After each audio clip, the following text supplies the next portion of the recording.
Chapter 54. The cupids are back in their boxes, ready for storage by the time I return from school the next day. They look sort of plaintive when they're all stuffed in together without a pedestal in sight. Throw them out, says Mum. Come on, says Chris. You can't deny they brought us luck, especially you, since they brought your wonderful Jeremy back into your life. I said I want rid, she says, unless, of course, Kitty could find some use for them. At least she doesn't pretend to be someone she isn't, says Chris. And what exactly does that mean, says Mum. Stop it, I say, stop fighting. They both freeze like dummies. They're just crummy decorations. I'm heading upstairs so they won't see I'm upset when Jeremy arrives on the scene. He takes one look at me, puts an arm around Mum and gives the box a kick. Dump them, I say. What do you think, Angel? And yes, I should say, let's leave them in the attic, or can't we decide later? But I shrug and stomp upstairs instead.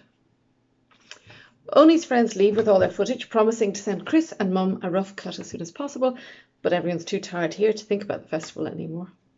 Jeremy settles right in, like a small, tidy clam, asking Mum all about the hotel and catching up on our lives. They talk for hours after I go to bed, but sometimes there are long pauses, and I don't know if they've run out of stuff to say or there's some serious snogging going on. I don't really want to know either. He's my dad. She's my mum. This is how it was meant to be. Most evenings he and I talk and walk. These walks felt really awkward at first. Formal, no great meeting of minds. It's not as if we have a huge amount of conversations to pick up on. As for their relationship, he tells me about how he met Mum and how they danced all night. Stories I already know, so they don't really count. But that's okay. He asks fewer questions as the week rolls on. It's not as if I have to answer. Sometimes I shrug, and he doesn't follow through. I'm not even sure he wants to know the answers. Chris says he's probably just happy spending time with me. But I really haven't an answer when he says he wishes he'd had the courage to have been there for us, even if he would have been a lousy dad. Because his dad was. A very lousy dad, he says. It's a reason, says Chris in his balanced voice. Definitely a reason. But it wouldn't have kept me away. I wish I hadn't told Dylan that Mum was serious about me not going out midweek. Just when we're at the point when I can actually go out with him, he's never around. I wanted to introduce him to Jeremy, but he's always working in the cafe or Compton's. Except in school. And then he's always in a gaggle of people and everybody too busy catching up with stuff to have any time to linger, even at lunchtime. Why can't I bump into him alone now like I did months ago?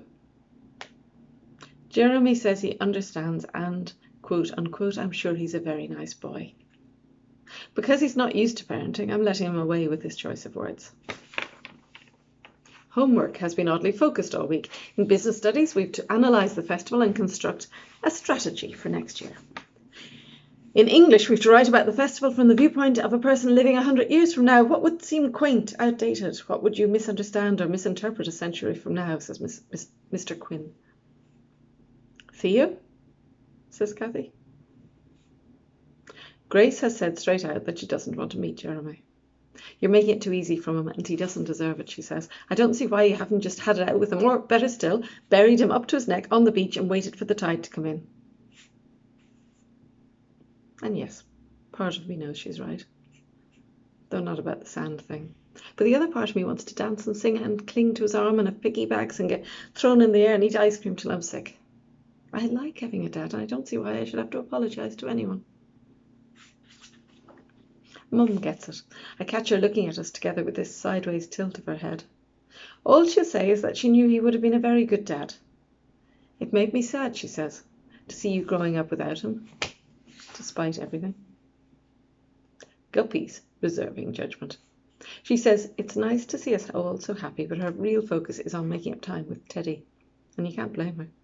She's waited so long. It puts everything in perspective. Jeremy's missed 14 years with me, but at least he hasn't missed 46. I heard her giving out to Teddy the other day. He'd made the mistake of wishing aloud that he'd been here for something, and she laid into him. Are you and Teddy fighting? Just clearing the air, she says. Secrets and lies can poison a relationship.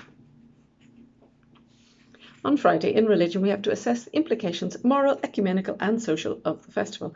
Now pair up, Ms. Willow says. She has been entirely able to continue being the most irritating teacher despite being love-soaked the rest of the time.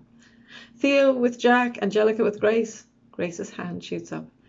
I'd rather be with Denise, if that's okay. She doesn't even like Denise, so I know she's seriously mad at me. Saturday morning, I'm waiting on the wall outside Dolan's for Jeremy. I can call him Dad in my head, but not out loud. Whatever he's buying the florist, it's taking forever. I don't know why I had to come down with him. Saturday mornings are for lions. He doesn't know anything about parenting. And now it's starting to drizzle. Nobody buys that many flowers unless it's for a funeral, says Grace, landing in beside me. Who's he planning to kill? His wife? Funny, ha. The florist is attached to the undertakers because both businesses are run by Big Brenda's sister Megan, who has already buried 3 husbands, though I don't know how she got one because she is scary. He is such a creep, she says. Grace. That's my dad you're talking about. In name, I mean, what's he ever do for your mum except, the obvious, and then he pissed off like forever. There were reasons, I say. She makes a huffing sound like she's trying to hold something in, but then decides to let it out. Always are. Men are so good at reasons. She flicks moss off the wall, aiming for a puddle to her left. You could get rid of him easily. Just tell your mum he was writing to me.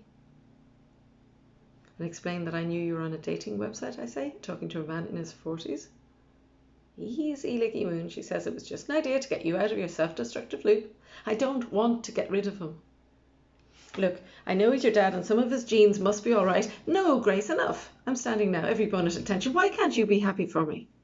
I am, but you don't even know him. She doesn't say anything, which winds me up even more. He's warm and funny, and he really cares for me. He's trying to make up for not being there for us. Whatever, she says. Just because I have a dad, get used to it because he's staying and not because Mum puts out. She's about to say something, but then she picks herself up off the wall, looks at me, and leaves.